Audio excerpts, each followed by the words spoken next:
नमस्ते दोस्तों, स्वागत है आपका यूनिट नंबर 3 के एनालिसिस में। अब तक हम कम से कम 30 ऐसे टॉपिक्स देख चुके हैं माइक्रो और मैक्रो में, जिसके मैं आपको दावा से कह रहा हूँ कि वो 30 टॉपिक्स अगर आपने कर लिए, मास्टर कर लिए, तो अब यूजीसी नेट में आपको कोई रोक नहीं सकता सर। ये मैं 100% आपको गारंटी करता हूँ। अब मैं अपने बारे में बता देता हूँ थोड़ा सा, अगर आप नए आज ज्वाइन करें। I have been teaching economics and related other discipline for around 6 years।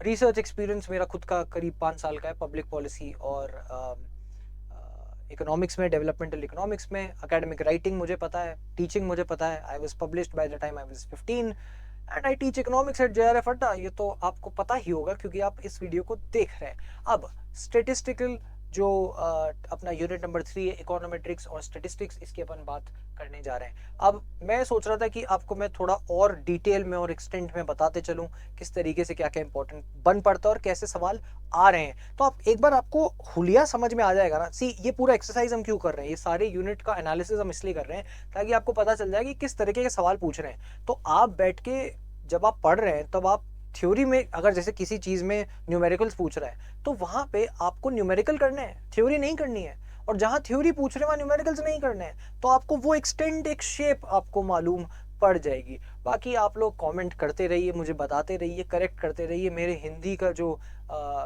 Translation है, जब मैं बोलता हूँ अगर कुछ गलती हो जाए तो उसके लिए क्षमा, पर आप मुझे करेक्ट जरूर करते रहिए। बाकी अपना इकोनॉमिक्स वाला गेम तो ऑन है, आपको पता है that we are on a streak, और इस स्ट्रीक को हम तोड़ देने वाले हैं। आगे बात करते हैं सर इंपॉर्टेंट टॉपिक्स इकोनोमेट्रिक्स और स्टेटिस्टिक्स में।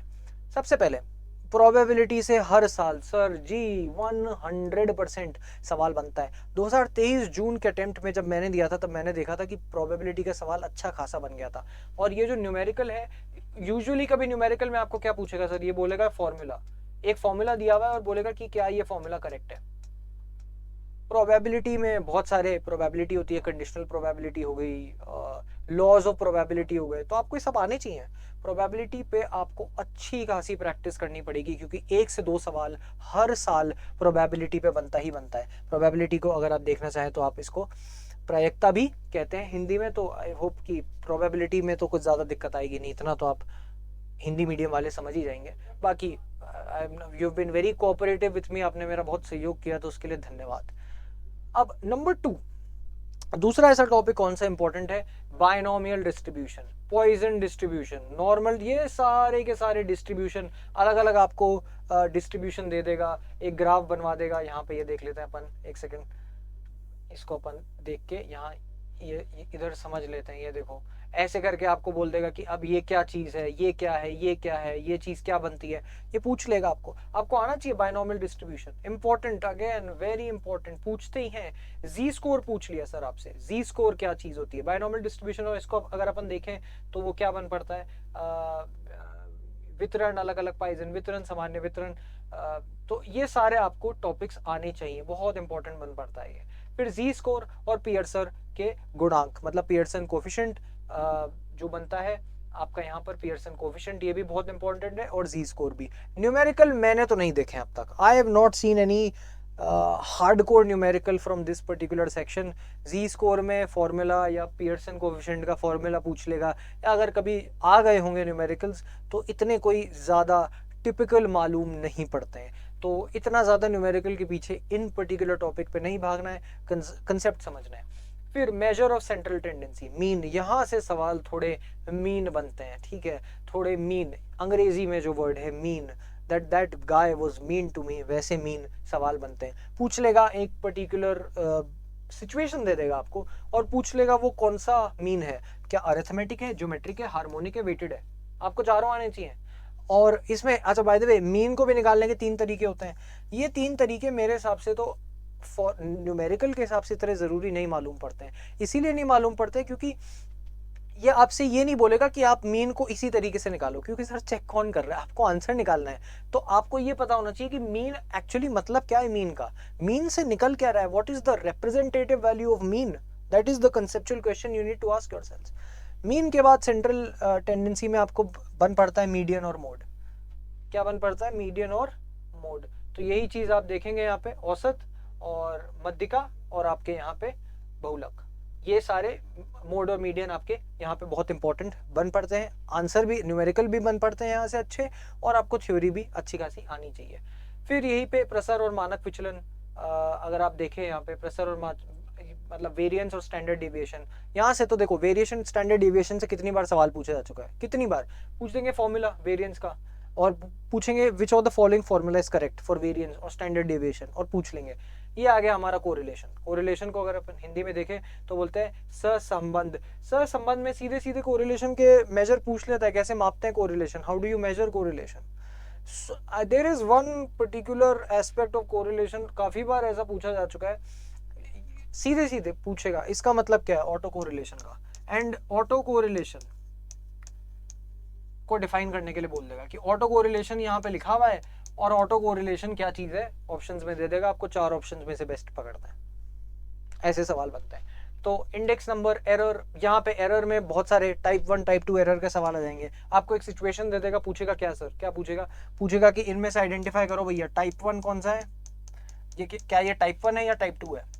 अगेन एग्जामिनर फंस गया, 3 और 4 ऑप्शंस, क्या करेगा भाई, एरर तो 2 ही होते हैं, टाइप 1 और टाइप 2 करेगा क्या, तो कुछ भी बकवास ऑप्शंस दे देते हैं एग्जामिनर्स। पर ये टाइप 1 और टाइप 2 वाले सवाल आपको यहाँ पे देखने को मिलेंगे। सेम चीज इधर, तो एरर्स बहुत इंपॉर्टेंट है सर, सुपर इंपॉर्टेंट टॉपिक है यहाँ पर। एरर्स को अगर अपन देखें तो त्रुटियां आपको बहुत बहुत ही ज्यादा इंपॉर्टेंट मालूम पड़ते हैं। Statistical inference and hypothetical testing, ये टी टेस्ट का स्क्वायर टेस्ट अगेन, और ये एटसेट्रा मैंने लिखा है क्योंकि इसमें बहुत सारे टेस्ट हैं ऐसे एज सच, ठीक है। तो वो सब आपको आने चाहिए, आपको पता होना चाहिए कि इसका मतलब क्या है, परफॉर्म कैसे करते हैं। न्यूमेरिकल मैंने इतने काई स्क्वायर पे मैंने आते हुए देखे हैं कुछ, पर इतने हार्डकोर न्यूमेरिकल्स नहीं है। Once you have understood the concept, once you understood grasp the formula, you can do it. तो ये मेरे 9 टॉपिक्स अभी तक मैंने आपको बताए हैं, और अपन यहाँ पे आगे बढ़ जाएं तो आंकड़ों का अनुमान और परिकल्पना परीक्षण, टी परीक्षण और काई वर्ग मतलब काई स्क्वायर टेस्ट जो आपके बनते हैं। तो ये 9 इंपॉर्टेंट टॉपिक्स मेरे हिसाब से स्टेटिस्टिक्स और इकोनोमेट्रिक्स में बनते हैं। इसके आगे अगर अपन देखें, बनता है यहाँ से सवाल लीनियर रिग्रेशन मॉडल, और लीनियर रिग्रेशन आपको समझ में आ गया तो आप इसको यूं चुटकियों में उड़ाओगे सवाल को, ठीक है। बहुत ही टिपिकल कैटेगोरिकल सवाल बनता है इस वाले टॉपिक से। सेम चीज identification problem, recursive non recursive model, सीधे सीधे पूछ लेगा क्या है ये। फिर एक चीज और पूछता है, ओएलएस क्या चीज है, व्हाट इज ओएलएस, ये पूछता है। फिर आगे ये पूछता है टाइम सीरीज, बहुत बार पूछ लिया। इसने क्या बोला, एक सिचुएशन दे दी, ठीक है, इसने एक सिचुएशन दे दी, बोलेगा कि 10 साल का annual data, 10 year annual data, और इसमें फिर 3 ऑप्शन दे दिया इसने, ये क्या है, सीजनल है, साइक्लिकल है, what is it, just 10 year annual data है, बस इतना सा दिया हुआ है। 1-2 स्टेटमेंट और ऊपर नीचे दे दी, फिर then it will give you 3 statements, pick in 3 statement में से आपको बताना है क्या है, साइक्लिकल है, सीजनल है, सेक्युलर है, क्या है, या तीनों ही है, या दोनों में से एक कॉम्बिनेशन है, समथिंग लाइक दैट। इस तरीके के टाइम सीरीज के एप्लीकेशन और माइंड एनालिसिस आते हैं यहाँ पर। डिस्क्रीट चॉइस मॉडल से भी बनते हैं अच्छे खासे सवाल सर, अच्छे खासे सवाल बनते हैं यहाँ से।